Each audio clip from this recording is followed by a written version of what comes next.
الرحیم الحمدللہ رب العالمین والصلاة والسلام علی سید المرسلین وخاتم النبیین وعلی آلہ وصحبہ اجمعین ومن تبعہم بإحسان ودعا بدعوتہم الی یوم الدین. اما بعد فاعوذ باللہ من الشیطان الرجیم. بسم اللہ الرحمن الرحیم.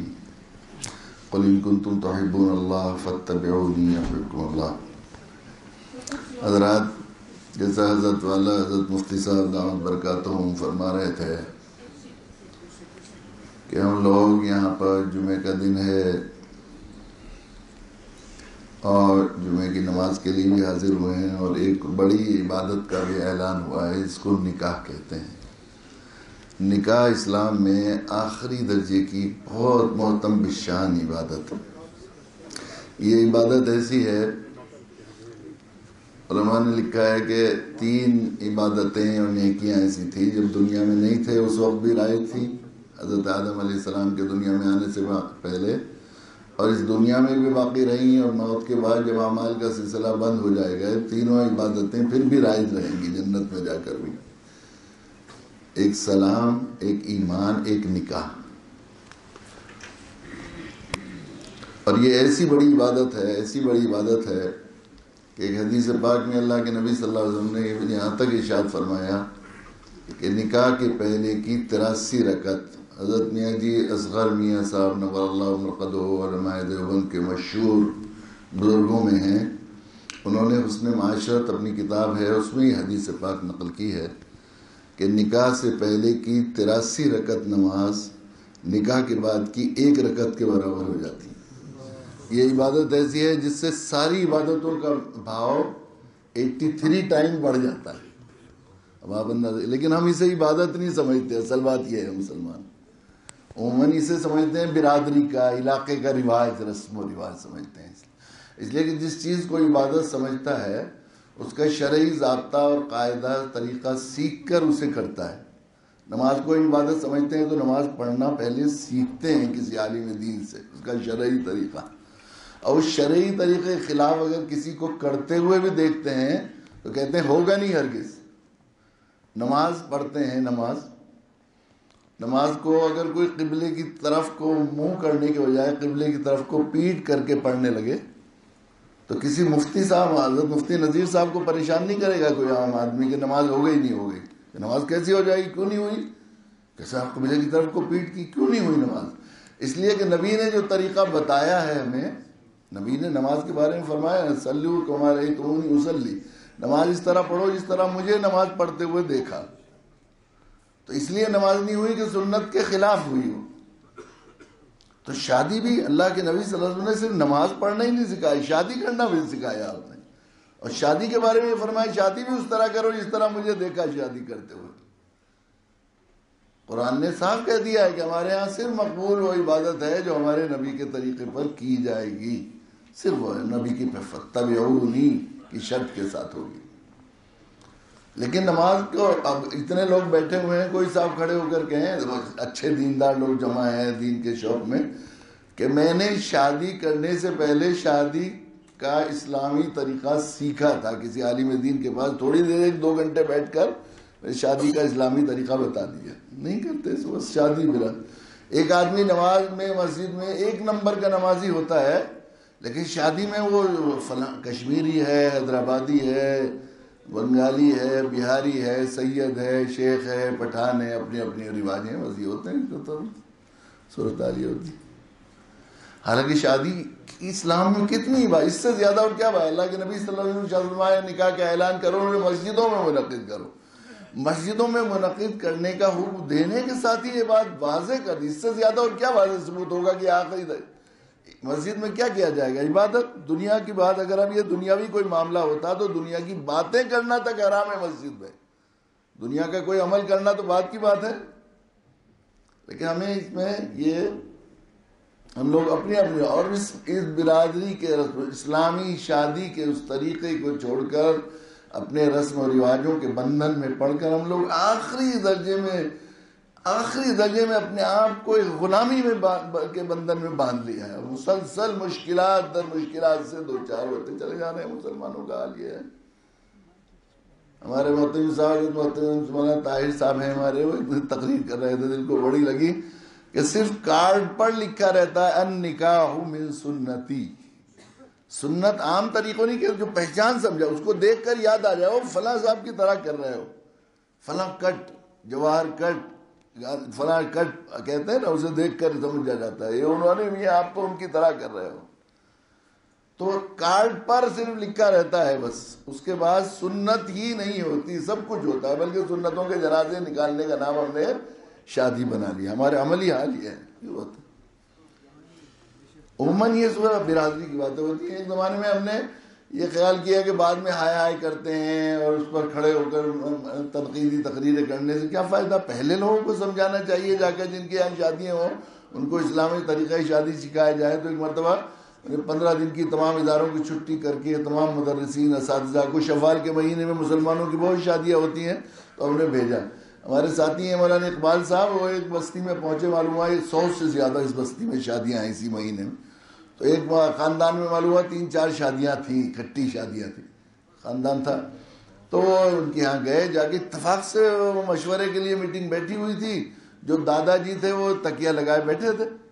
تو انہوں نے کہا چودھری صاحب آپ شادی کا سنائیں، شادیاں ہیں. ہاں جی، خاندان میں 4 شادیاں ہیں ہمارے، 2 پوتیوں کی 2 نواسوں کی. میں نے کہا اچھا ماشاءاللہ بہت اچھی بات ہے، لیکن آپ نے شادی کا اسلامی شرعی طریقہ سیکھا بھی ہے؟ تو بیچارے چودھری صاحب کہنے واہ مولوی صاحب یہاں شریعت کو کہاں گھسیڑے ہوئے، تو برادری کا مسئلہ ہے اس لیے تو بیٹھے ہیں معاملے میں. تو وہ تو کفریہ کلمہ کہہ دیا اس نے تو بیچارے نے کہہ دیا. عملاً ہم سب کا یہی حال ہے. حالانکہ اللہ یہ جو اسلامی طریقہ اور سنت طریقہ نبی کرم صلی اللہ علیہ وسلم سے دیکھیے، چونکہ انسانی فطرت اور مزاج یہ ہے کہ اگر اس کو ڈرائیونگ پر پی ایچ ڈی کرا دی جائے اور اسے جو ہے اسٹیئرنگ پر بیٹھ کر ڈرائیونگ نہ سکھائی جائے تو آدمی ڈرائیونگ کر نہیں سکتا. اس فطرت کا خیال کرتے ہوئے اللہ کی رحمت کے قربان کہ اللہ تعالیٰ نے صرف کتابیں نہیں بھیجی اپنا زندگی سکھانے کے لیے، بلکہ اپنے انبیاء علیہ الصلوۃ والسلام کو پہلے ڈرائیور بھیجے اسٹیئرنگ پر زندگی کی طرح، اور آخر میں سید الاولین والآخرین جناب رسول اللہ صلی اللہ علیہ وسلم کو بھیجا، جس نے زندگی کی اس گاڑی کی ڈرائیونگ اسٹیئرنگ پر بیٹھ کر ہر چیز کی سکھائی، اور اس کو محفوظ ہمارے پاس ہے، موجود ہے. اور وہ طریقہ اتنا اللہ پیدا کرنے والے ہیں. یہ جو اسلامی طریقہ ہے شادی کا، یہ اللہ کی طرف سے طے کیا ہوا گیا، جو اللہ ہمیں پیدا کرنے والے ہیں، رشتوں کو بنانے والے ہیں. پیدا مائک بنانے والے سے کمپنی سے زیادہ صحیح نہیں جانتا کہ اس کے سب سے بہتر طریقہ کیا ہو سکتا ہے اس کے استعمال کے. فون بنانے والی کمپنی نے جو طریقہ بتایا ہے اس سے بہتر کوئی نہیں جان سکتا کہ اس کو زیادہ سے زیادہ بہتر طریقے سے اور زیادہ سے زیادہ اس سے فائدہ اٹھانے کے لیے اچھے طریقے سے استعمال کرنے کا کیا طریقہ ہو سکتا ہے. حاکم الحاکمین رب انصالہ یعلم من خلق وهو اللطیف الخبیر، پیدا کرنے والے سے زیادہ نہیں جانتا کہ انسانی فطرت اور انسانی رشتوں کی نزاکت کا لحاظ کرتے ہوئے سب سے خوبصورت، سب سے آسان، سب سے عزت کا اور سب سے آرام کا اور سب سے راحت کا طریقہ شادی کیا ہوگا. وہ میرے نبی سیدنا محمد مصطفیٰ صلی اللہ علیہ وسلم نے بتایا. لیکن افسوس یہ ہے کہ ہم لوگ اس سادہ زندگی، اس انتہائی آسان شادی کو چھوڑ کر اپنے آپ ہم نے رسم و رواج کے بندھنوں میں اپنے آپ کو باندھ رکھا ہے، اور ہم لوگ دین سے دور ہوتے چلے جا رہے ہیں. حالانکہ صحیح بات یہ ہے، امام زین العابدین رحمۃ اللہ علیہ فرمایا کرتے تھے کسی کا دین دیکھنا ہو تو اس کی دنیا دیکھو. نماز میں کیا دینداری دیکھیں گے؟ ہر آدمی نماز میں نمازی بن کر ہی آئے گا. حج میں کیا دینداری دیکھیں گے؟ حاجی بن کر آئے گا.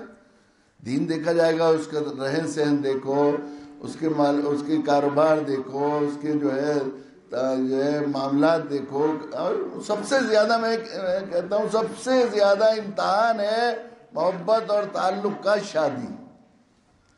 اس لیے کہ جتنا زیادہ قریبی تعلق اور محبت دل میں ہوگی اتنا زیادہ آدمی خوشی میں اپنے ضرور لوگوں کو شریک کرنا چاہے گا. غمی خوشی میں شریک کرتا ہے. رشتہ بھی اس کی مرضی کے مطابق پسند سے مشورے سے کرتا ہے. پھر کیسے کرنی ہے شادی کر کے بعد تک بھی چاہتا ہے کہ یہ دوست یا عزیز جو سب سے زیادہ تعلق کا ہے، جس سے مزاج ملتا ہے، جس سے دل میں محبت ہے، کچھ دن بعد جائے شادی کے. لڑکی آ کر لڑکی کا پتہ لگ جائے کہ سسرالی کیسے ملے، اطمینان ہو جائے. یا دلہن ہو کر چلی جائے تو پتہ لگے بھئی ٹھیک بھی آئی ہے نہیں دلہن.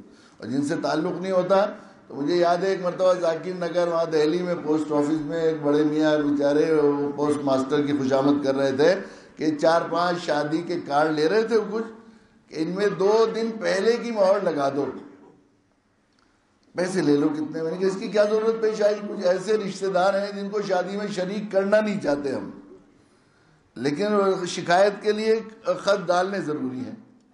تو آج خط ڈالیں گے کل تک تو پہنچیں گے نہیں، اور کل کو شادی ہے، پچھلی مہر لگائیں گے تو ہم نے تو پہلے ڈالے تھے. یہ ہوتا ہے.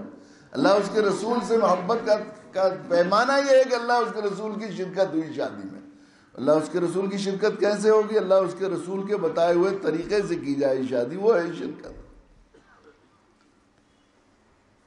یہ انسان ویسے بھی سماجی حیوان ہے. ایک بات یہ بھی ہے بزرگوں، سماجی حیوان ہے. اس کا سوشل زندگی کی شروعات اصل شادی سے ہوتی ہے. اگر یہاں پر یہ زندگی سنت کی جو ہے پٹڑی پر چڑھ جائے، شریعت کی پٹڑی پر، تو پوری زندگی شریعت اور دین کی راہ پر چل پڑتی ہے. اور یہاں سے اگر وہ جو ہے وہ سنت سے ہٹ جائے تو پوری زندگی میں بے برکتیں ختم ہو جاتی ہیں. کتنا آسان تھا. میرا حضرت والا فرماتے تھے وہ کتنا آسان، بس شادی کے 3 نقطے ہٹا دو، شادی کر دو، بس سنت کے مطابق ہو جائے گی. شادی کے 3 نقطے ہٹا دو، شادی کر دو، بس سنت کے مطابق. مگر یہ سادگی ہمارے لیے ایک طرح سے ناممکن ہو رہی. فلاں نہیں مانتے، وہ روٹ جائے گا، یہ بگڑ، سب روٹنے والوں کا فکر ہے. نہیں فکر ہے تو کس کی؟ اللہ اس کے رسول کے ناراض ہونے کی فکر نہیں. صورتحال یہ ہوتی ہے. کتنا مشکل ہوتا. مجھے یاد ہے کہ ایک مرتبہ ایک سال ایسا ہوا کہ بہت سارے لوگوں نے مجھ سے نکاح پڑھانے کا مطالبہ کیا. تقریباً 100-150 لوگ، شادیوں کا سیزن تھا، ہر آدمی کہتا تھا. اور جب میں نے ان سے کہا بھائی 3 نقطے ہٹاؤ تو وہ بیچارے بس کہنے لگے اچھا دعا کر دیجئے حضرت. ایک صاحب کا فون آیا میرے پاس، میں 41 فون، وہ زمانے میں پی سی او ہوا کرتے تھے، میرے پاس ساری سلپ رکھی ہوئی ہیں، 41 فون کر چکا آپ کو، اور 6 دفعہ وہاں گیا پھلا، 11 دفعہ دلی. کیا بات ہے، میری بیٹی کی شادی ہے اور میں نے طے کیا ہے کہ نکاح آپ ہی کو پڑھانا ہے. میں نے کہا ہمارے رشتہ دار بھی ہمیں چڑانے کے لیے کارڈ بھیجتے ہیں، اتنا مہنگا کارڈ چھپے گا تو ظاہر ہے چڑیں گے اور ناراض، وہ طبیعت کو تکلیف ہوگی، اس لیے کرتے ہیں. کوئی شریک نہیں کرتا. آپ بھی شریک نہیں کرو. میری بیٹی کی شادی ہے، میں کہیں شریک نہیں کروں گا. میں نے کہا ہاں آپ بھی شریک نہیں کریں گے. آپ کہہ ہی رہے ہیں کہ کیوں؟ میں نے کہا بھائی شادی کے جس طرح میں شریک ہو سکتا ہوں اس طرح آپ نہیں کریں گے، اور جس طرح آپ کریں گے میں شریک نہیں ہو سکتا. کیوں نہیں؟ بتائیے، میری بیٹی کی شادی ہے جیسا آپ کہیں گے. میں نے کہا 3 نقطے ہٹا دو شادی کے. شادی میں نہ بارات، نہ بوڑا، نہ چوتھی، نہ مہندی، نہ کوئی اور رسم، کچھ بھی نہیں. بس صرف جو ہے چند اعلان کر کے نکاح کے لیے بلاؤ، نکاح کرو، مسجد میں نکاح ہو جائے. اب پھر بہتر تو یہ ہے کہ اللہ کے نبی صلی اللہ علیہ وسلم کی لاڈلی جنتی عورتوں کی سردار حضرت فاطمہ کی طرح خود اپنی بیٹی کو دولہا کے گھر پہنچا دیں. اگر نہیں پہنچا سکتے تو وہ بھی آ سکتی ہیں، ایسی کوئی پابندی نہیں لی ہے اسلام نے. اس طرح جب بھی آپ شادی کرنے کو تیار ہوں گے، مجھے ہر پروگرام چاہے کوئی کینسل کرنا پڑے، اسی تاریخ کوئی بھی تاریخ طے کر کے مجھے اطلاع کر دیے. کہنے لگے حضرت پھر دعا تو کر دیں گے. دعا، میں نے کہا دعا کریں گے، اللہ تعالیٰ خیر و برکت سے. یہ حال ہو گیا ہے ہمارا. کتنا آسان تھا شادی، اسلامی شادی. بس 2-3 چیزیں تھیں، ان کی خیال کر لو، سنت کے مطابق ہو گیا. سب سے پہلے لڑکا لڑکی شادی، ایک بات یہ ہوتی کس عمر میں شادی کی جائے. یہ بھی ایک بہت اہم آج کے زمانے میں وہ ہے. عام طور پر یہ ہوتا ہے کہ ذرا ابھی اسلام اجلت کو پسند نہیں کرتا. العجل من الشیطان فرمایا، جلد بازی شیطان کی طرف سے ہے. اور نماز میں آپ جا رہے ہو نماز پڑھنے کے لیے تو تمشون ولا تسون فرمایا، وقار کے ساتھ جاؤ، جھپٹتے اوڑھتے اور ساتھ بولتے ہوئے جاؤ. اور مسجد میں داخل نماز پڑھنے کرو، پٹواری جی کے گھر جاؤ، دروغہ جی کے گھر جاؤ، کسی کے جاؤ تو باہر پہلے اوسان صحیح کرتے ہو، پھر ہوش حواس میں جا کر جاتے ہو حاکم الحاکمین کے دربار. یہ جو رکعت حاصل کرنے کے لیے دوڑتے ہیں جھپٹتے ہیں، بالکل اس کی گنجائش نہیں ہے شریعت میں. آرام سے جاؤ، اتنی اجرت. لیکن جن 3 مقامات پر روایت میں 4 مقامات پر جلدی کا اسلام نے حکم دیا ہے، اس میں نماز جب اس کا وقت ہو جائے، نماز جب اس کا وقت ہو جائے کہ یہ بات میں کہہ رہا ہوں کہ دوڑیے، اس کے لگ رہی ہوگی کہ آپ یہی کہہ رہے ہیں کہ نماز میں دیر، مطلب یہ ہے کہ ٹال مٹول نہیں ہونی چاہیے. پڑھ لیں گے، ابھی تو بہت وقت ہے، ابھی تو ہے کوئی بات نہیں، ابھی تو چل نکلا تھوڑے جا رہا ہے، یہ نہیں ہونا چاہیے نماز میں۔ اللہ ایمان اللہ کی محبت کا نام ہے، اور صلاۃ معراج المومنین، اس کا تو مومن کا تو دل اٹکا ہی رہنا چاہیے مسجد میں اور نماز میں۔ تو دوسرے مردے کی تدفین میں، اس میں بھی بڑی تاخیر ہوتی ہے، یہ وہ آ جائے، یہ آ جائے، وہ آ جائے، اس میں بڑی رسم و رواج اور طرح طرح کی چیزیں ہم نے رکھ لی ہیں۔ اور تیسرے جب لڑکا لڑکی جب بالغ ہو جائے تو ان کی شادی کرنے میں، اس میں بھی بڑی تاخیر وہ ہوتی ہے عموماً۔ یہاں تک فرمایا اللہ کے نبی صلی اللہ علیہ وسلم نے بالغ ہو گئے لڑکا لڑکی اور والدین نے قصل کی وجہ سے، رواج کی وجہ سے رشتہ مل گیا تو تاخیر کی، تو اللہ کے نبی صلی اللہ علیہ وسلم نے فرمایا لڑکی لڑکا اگر کسی گناہ میں مبتلا ہو گئے تو اس کا گناہ ان کے والدین کے ذمے ہوگا۔ صرف یہ حکم مان لیتی حکم اللہ۔ بالغ ہونا کے مطلب کس کو کہتے ہیں؟ شادی کے لائق ہو جانے کو کہتے ہیں بالغ ہونا۔ بالغ ہو جانے کے بعد اگر شادیاں کر دی جائیں تو کتنے فوش اور جو معاشرے میں فحاشی اور اتنی انتہائی بے حیائی کی چیزیں اور عصمتیں برباد ہو رہی ہیں، صرف اسی لیے ہو رہی ہیں۔ شادی جلد ہو جائے تو یہ، اور عصمت ایک ایسی چیز ہے، ایک دفعہ عفت و عصمت چار تار ہو جائے، پھر رفو لگا ہوا کپڑا جیسے ہوتا ہے، پھر تو رفو کیا ہو پڑ جائے کپڑا، وہ آپ تھوڑے ہی آ پاتی ہے پھر۔ اب تو یہ جو WHO والے ہیں، میں نے ایک دفعہ WHO کی ایک میگزین آتی ہے دی ہیلتھ، اس کے ڈائریکٹر کی کافی تھیسز آئی لمبی، اس میں لکھا تھا 17 سال سے 33 سال کی عمر میں، 17 سال سے 33 سال کی عمر میں والدین کے جو بچے ہوتے ہیں وہ ذہین ہوتے ہیں، ہوشیار ہوتے ہیں، تندرست ہوتے ہیں، توانا ہوتے ہیں، اور اس کے بعد جو بچے بھی پیدا ہوتے ہیں ان میں بچوں میں بھی اگر شادی اس عمر میں ہو جائے تو بچوں پہ کی صحت پر، ان کے ذہانت پر، ہوشیاری پر مثبت اثر ہوتا ہے۔ لڑکا لڑکی تلاش کرنے میں کس چیز کو ترجیح دی جائے؟ اللہ کے نبی صلی اللہ علیہ وسلم نے ارشاد فرمایا 4 چیزوں کی وجہ سے تم شادی کرتے ہو، لمالیہا ولی جمالیہا ولی نسبیہا ولی دینہا، 4 چیزوں کی وجہ سے شادی کرتے ہو تم۔ بعض لوگ مال کی وجہ دیکھ کر شادی کرتے ہیں، بعض لوگ صورت کو دیکھ کر شادی کرتے ہیں، بعض لوگ خاندان کو دیکھ کر شادی کرتے ہیں، بعض لوگ دین کو دیکھ کر شادی۔ فَانظُرْ بِذَاتِ الدِّینِ تَرِبَتْ یَدَاکَ، اللہ کے نبی صلی اللہ علیہ وسلم نے ارشاد فرمایا دیندار کو تلاش کرو۔ فَانظُرْ کے معنی یہ ہے کہ وہ جو ہے ہیرا موتی اشرفی کسی جگہ گر جائے کوڑے میں، نالے میں، اور پھر لوگ چل کر اسے وہ جو ہے دبا دیں، اور پھر آدمی اپنی ہیرے موتی کو ناخون سے کریت کر آنکھیں پھاڑ پھاڑ کر تلاش کرتا ہے، اس طرح تلاش کرو دیندار۔ ہاتھ ٹوٹ گئے، اس سے اچھی اور بھلائی کی اور خیر خواہی کی بات کوئی لکھ ہی نہیں سکتا تم سے جو میں نے بتا دی ہے۔ لیکن ہمارے یہاں یہ ہوتا ہے، اب کہیں کہیں یہ تو ہوتا ہے کہ دیندار بھی ہو، یہ تو ہوتا ہے، یہ ہمیشہ نہیں ہے، دیندار ہی ہو، یہ اصل پہلی چیز یہ ہونی چاہیے۔ ہوتا ہے دینداروں کو نظر انداز کیا جاتا ہے عموماً، یہ بات میں کتنے نوجوانوں کو ایسے جانتا ہوں، 20 ایسے ہمارے اہل تعلق میں قریبی نوجوان ہیں جن کے اچھے خاندانوں میں اس لیے شادی نہیں ہوئی، پڑھے لکھے ہیں، اچھے خاصے ٹھیک ٹھاک، یعنی ہر لحاظ سے باقی چیزیں بھی ہیں ان میں، لیکن ذرا دینی حلقے سے وابستہ ہو گئے، کسی بزرگ سے تعلق ہو گیا، تبلیغی جماعت سے تعلق ہو گیا، خود اپنی طبیعت میں دینداری تھی تو انہوں نے داڑھی رکھ لی اور مشرع ہیں، تو اچھے خاندانوں میں انہیں نظر انداز کر دیا گیا کہ چھوٹی عمر میں داڑھی اچھی نہیں، اتنی بڑی داڑھی اچھی نہیں لگتی۔ ایسے کئی لوگ ہیں، دیندار گھرانوں کی بات ہے جو دیندار سمجھے جاتے ہیں، ایسے کئی اچھے خاصے ظاہر میں دکھنے والے دیندار لوگوں کے جملے کانوں میں میرے ہر وقت گونجتے رہتے ہیں۔ مجھ جیسے آدمی سے کہا جس کو جانا یہ کہ بھی چھوٹا موٹا ملا تو ہے، یہ بھی اس سے بات کہنے میں احتیاط کرنی چاہیے، کم سے کم آدمی کرتا بھی ہے۔ کہا کہ لڑکی کی فلاں جگہ لڑکی سے شادی کی، رشتہ ڈالا تھا، لڑکی بہت خوبصورت تھی، پڑھی لکھی تھی، خاندان بھی بہت اچھا تھا، مگر بعد میں معلوم ہوا کہ ان کے یہاں شرعی پردہ ہوتا ہے، اس لیے رشتہ واپس لے لیا کہ نبھاؤ مشکل ہوگا۔ اس کا مطلب یہ ہے کہ ہمارا مزاج عام طور پر کیا بن گیا ملت کا کہ دیندار نہ ہو، دیندار بھی ہو کی جگہ۔ حالانکہ اگر دیندار کو تلاش کریں گے لڑکے کو تو کیسے بھی کریں گے، کسی بھی طرح ہمیشہ حق نبھائے گا وہ، اور حق جانے گا ہمیشہ۔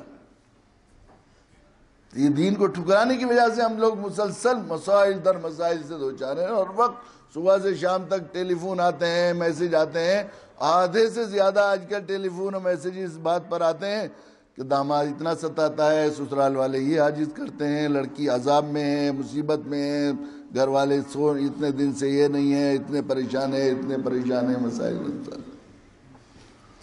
شادی کیسے کرنی ہے، اس میں اللہ کے نبی صلی اللہ علیہ وسلم نے ایک بات فرما دی بس، اعظم النکاح مرکتن ایسرو مورتن، اللہ کے نزدیک پسندیدہ شادی وہ ہے جس میں کم سے کم خرچ ہو، جس میں آسانی ہو، کم سے کم خرچ ہو۔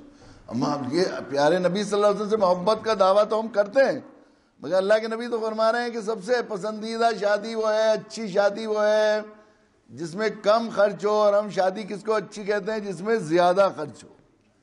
شادی اچھی اس کو کہتے ہیں جس میں زیادہ خرچ ہو۔ ضرورت رشتہ کے تحت روز اشتہارات اردو کے اخباروں میں ہم پڑھتے رہتے ہیں، اس میں ایک بکس میں اشتہار ہوتا ہے، ضرورت رشتہ لکھا ہوا سامنے، ایک پڑھی لکھی جو ہے اچھے نصاب اور خوبصورت بچی کے لیے برسر روزگار لڑکے کا رشتہ مطلوب ہے، اور ایک بڑی سی لائن لکھی رہتی ہے، شادی اچھی کی جائے گی۔ شادی اچھی کی جائے گی کا مطلب، شادی اچھی کی جائے گی کا مطلب کیا ہے کہ خوب خرچ کیا جائے گا، بے دریغ پیسہ لٹایا جائے گا۔ اللہ کے نبی صلی اللہ علیہ وسلم تو فرمائے شادی وہ اچھی جس میں کم خرچ ہو، اور ہم کہہ رہے ہیں شادی وہ اچھی جس میں زیادہ خرچ ہو۔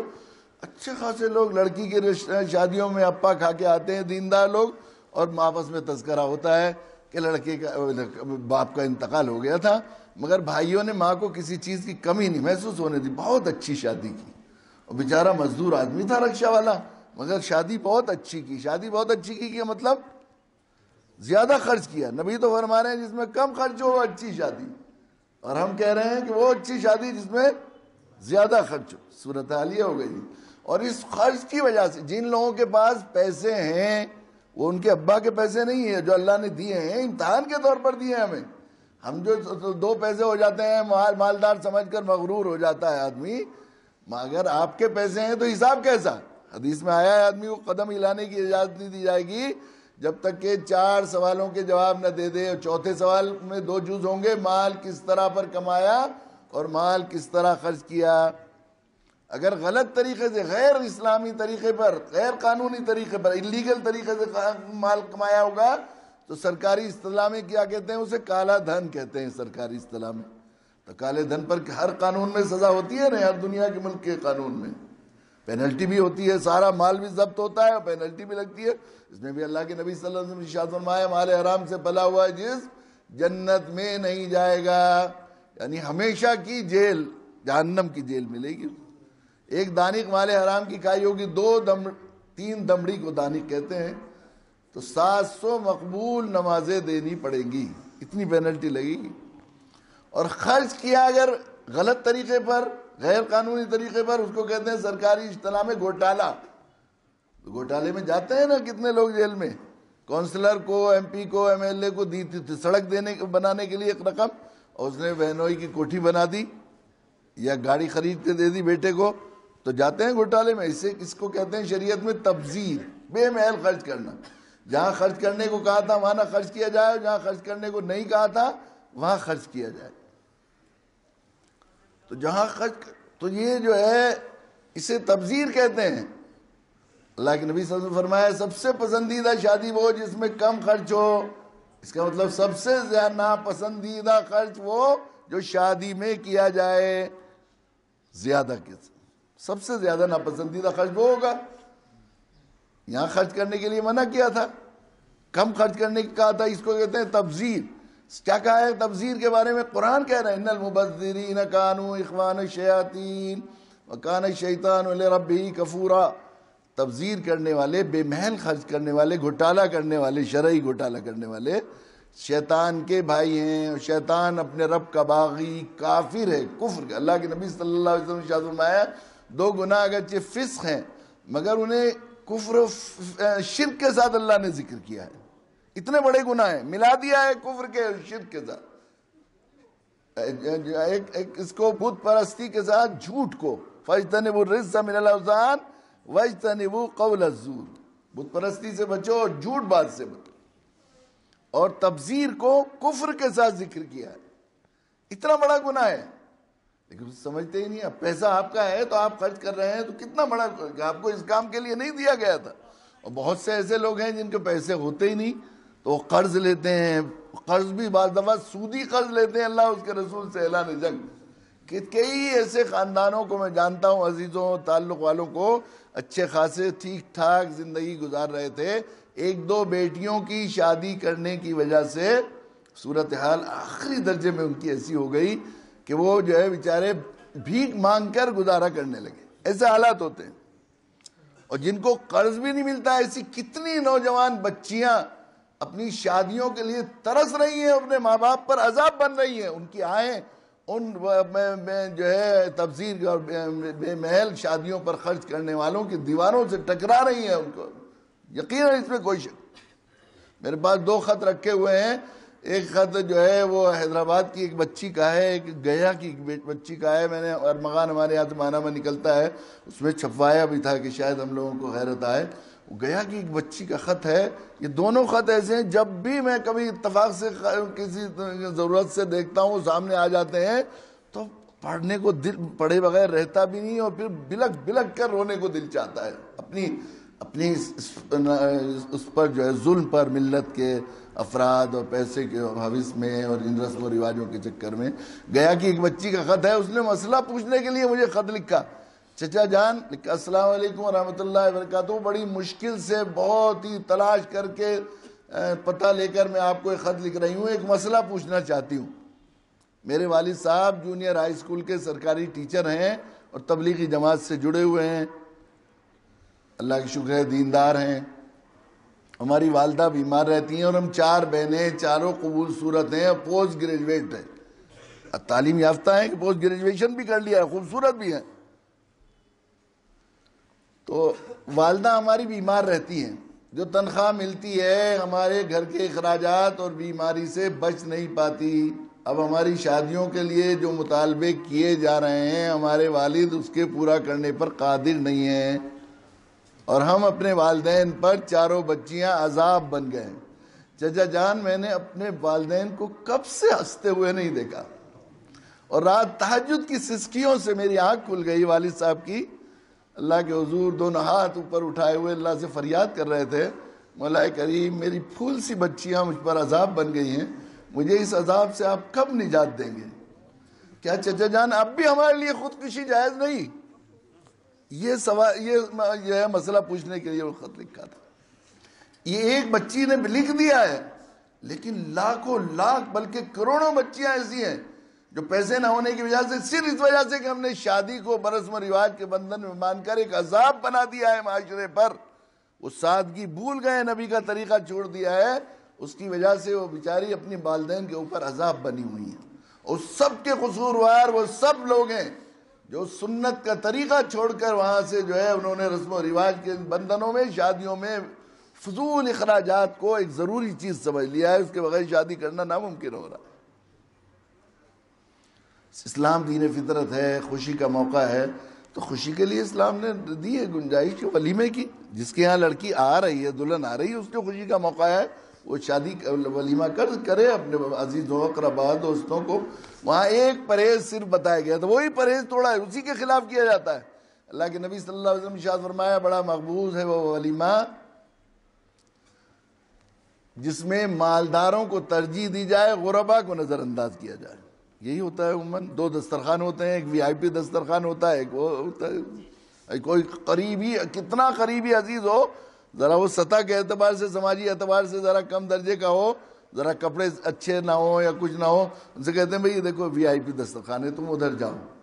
عموماً یہ ہوتا ہے اخباروں میں فوٹو آتے ہیں، اتنی لال بتی گاڑیاں آئیں، اتنے کمشنر آئے، اتنے منسٹر آئے، اتنے حضرت آئے. بس یہ بھی سب وی آئی پیت کے لیے آتے ہیں نا. یہ کوئی اس بات پر ناز نہیں کرتا، اس کی خوشی نہیں ہوتی کہ پڑوسی غریب ہے، میرا کوئی مزدور ہے ہمارے گھر میں کام کرنے آتا ہے، یا کوئی غریب عزیز ہے، اس کو خاص احترام اور اکرام کے ساتھ، اس کو محبت کے ساتھ کھانا کھلا کر خوش ہوا جائے. ایسا نہیں ہوتا ہے.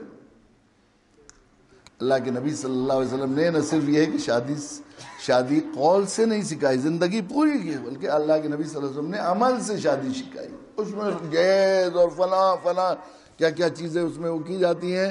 کیسا عجیب بات ہے. اصل میں رواجی دین کو جیتے ہیں ہم لوگ.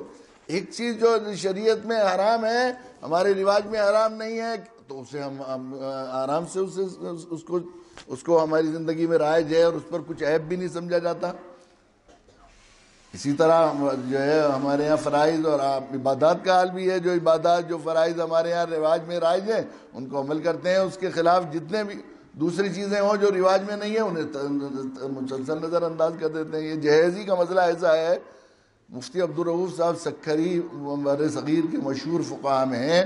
انہوں نے ایک عجیب بات لکھی ہے کہ راستے میں رہزنی کر کے، لوٹ کر، ڈاکہ ڈال کر، چوری کر کے، کمبل کر کے، نقب لگا کر مال وصول کر لینا، موٹر سائیکل اور کار لوٹ لینا شریعت کے ضابطے اور قانون کے مطابق اتنا برا گناہ نہیں ہے جتنا کسی سے مطالبہ کر کے کار، موٹر سائیکل یا جہیز کا کوئی اور سامان طلب کرنا. انہوں نے لکھا بے مطالبے کے بھی لینا جائز نہیں. اور یہ بھی مطالبے کی شکل ہے کہ رواج ایسا بنا دیا جائے اگر اچھا جہیز لڑکی نہیں لے کر آئے گی تو ہرگز سسرال میں عزت کے ساتھ نہیں رہ سکے گی. اور 10 وجوہات لکھی ہیں، مدلل کیا ہے اپنی بات کو. میں نے جو رائے قائم کی ہے کس وجہ سے کی ہے؟ اس وجہ سے قائم کی ہے. لیکن چوری کی یا ڈاکے کی کوئی موٹر سائیکل ہو، کار چور، تو یا تو کباڑے میں بیچے گا یا کوئی بہت جری ہو تو نمبر پلیٹ بیچ کر بدل کر چلا سکتا ہے. لیکن جہیز کی گاڑی تو مسجد کے دروازے پر لگا دیتے ہیں حاجی صاحب کہ مولانا صاحب آپ ہی کی بابرکت سواری سب سے پہلے ذرا برکت ہو جائے گی. اس کو کچھ سمجھتے ہی نہیں آرام سے. تو ضرورت اس بات کی ہے کہ ہم لوگ اصل میں یہاں سے دین کا امتحان ہوتا ہے، اللہ اس کے رسول کی محبت کا اور تعلق کا امتحان یہاں سے ہوتا ہے. ہم اس امتحان میں اس پوری کریں اور اس میں عملاً کچھ لوگ آگے بڑھیں، خصوصاً نوجوان اس کا عزم کریں.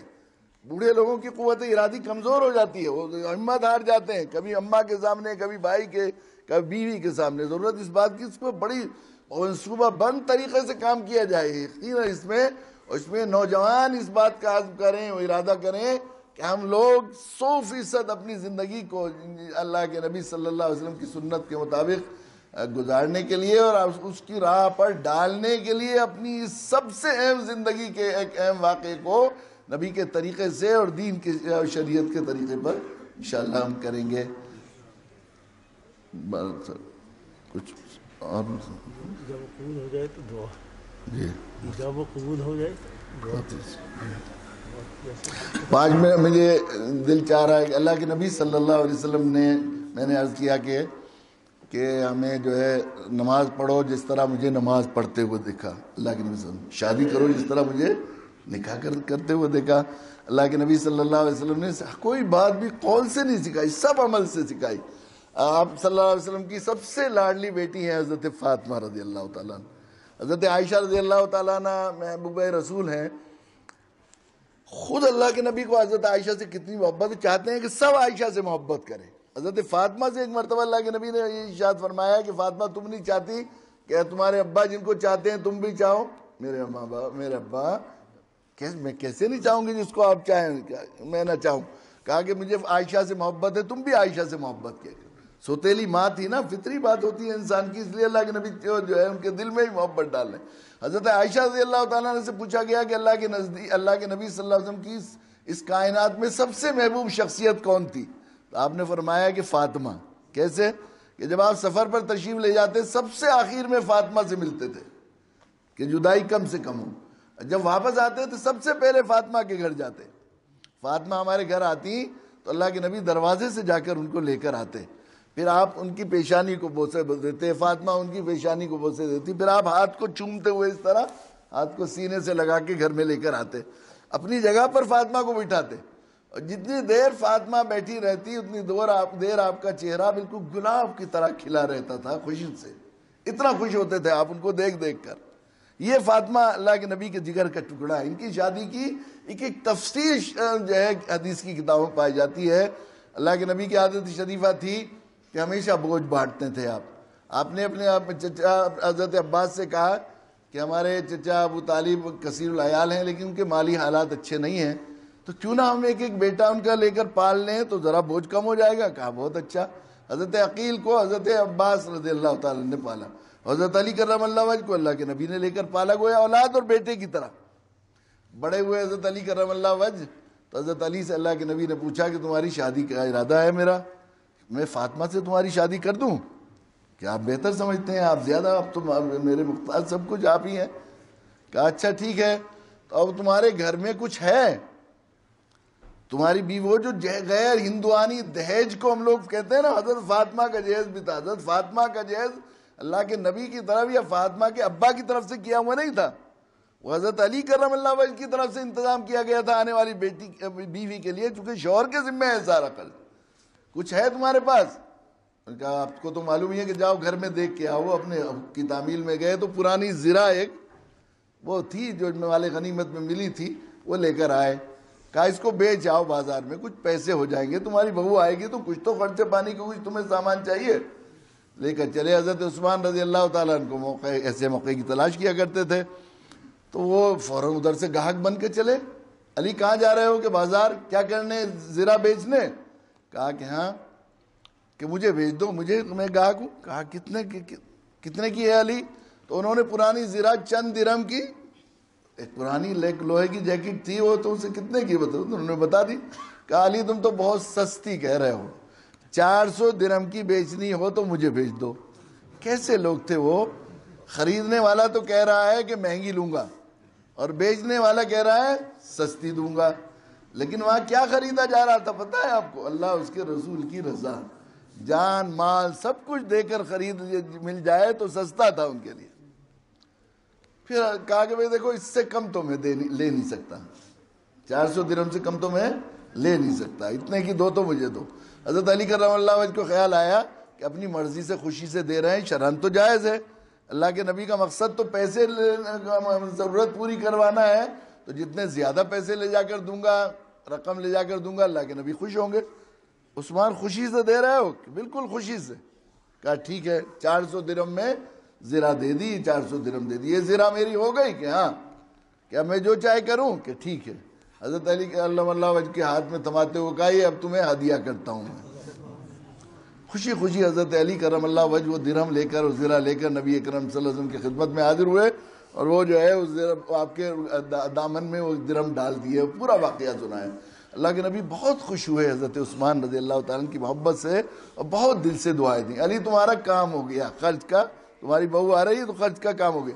چنانچہ لو یہ دو بستر لیا ہو، 2 تکیے لیا ہو، 1 مشک لیا ہو، 1 چکی لیا ہو، 1 جانماز لیا ہو، 1 لوٹا لیا ہو. یہ جو خرید یہ تھا، یہ حضرت علی کی زرہ بیچ کر جو سامان آیا تھا، یہ لڑکی والوں کی طرف سے جائز نہیں تھا جو ہم استدلال کرتے ہیں. یہ اللہ کے نبی نے فرمایا مسجد نبوی کے پاس کتنے لوگ تھے؟ عمر کو بلا لاؤ، ابوبکر کو بلا لاؤ. ان لوگوں کو بلایا اور آپ نے مہر فاطمی جو مشہور ہے اس کے عوض میں اللہ کے نبی صلی اللہ علیہ وسلم نے نکاح خود بنفس نفیس پڑھایا. پھر اس کے بعد کھجوریں رکھی ہوئی تھی، 1 مٹھی ادھر، 1 مٹھی ادھر، 1 مٹھی ادھر، نکاح کر کے چلے گئے. حضرت علی کرم اللہ وجہ شام کو آپ نے فرمایا، بعض روایت میں آتا ہے ام سلیم کو بلایا، بعض روایت میں ام ایمن کو بلایا، دیکھو علی کی شادی ہو گئی ہے، اب اکیلے رہنا ٹھیک نہیں ہے، ان کے گھر پہنچا دو. اللہ کے نبی نے خود پہنچوا دیا حضرت فاطمہ رضی اللہ. ایک دن چھوڑ کر تیسرے دن آپ خیریت لینے کے لیے تشریف لے گئے، اور جا کر جو ہے ایک تشت میں پانی منگایا، اس میں معوذتین پڑھے اور پیشانی کے بال پکڑ کر دم کی اور دعا کی، اللہ تعالیٰ تمہیں اور تم دونوں کو اور تم سے ہونے والوں میں برکت عطا فرمائے اور ہر طرح کے شور و فتن سے محفوظ فرمائے. یہ ہے 2 جہاں کے سردار کی صاحبزادی، جنتی عورتوں کی سردار حضرت فاطمہ کی شادی. ہماری بڑی خاص پوری دنیا کی ملکائیں ان کے قدموں کی دھول بھی نہیں ہو سکتی. یہ اگر اس سادگی کے ساتھ شادی کی جائے گی تو اس میں برکتیں ہوں گی، رحمتیں ہوں گی، اللہ کی رضا شامل حال ہوگی، اور زندگی میں نسلوں میں برکتوں کے فیصلے ہوں گے. اللہ تعالیٰ ہم سب کو اس کی ہمت دے اور قوت دے اور حوصلہ دے کہ ہم لوگ عملی مثالیں 100% نبی اکرم صلی اللہ علیہ وسلم کی اتباع و پیروی کی شادی کی قائم کریں.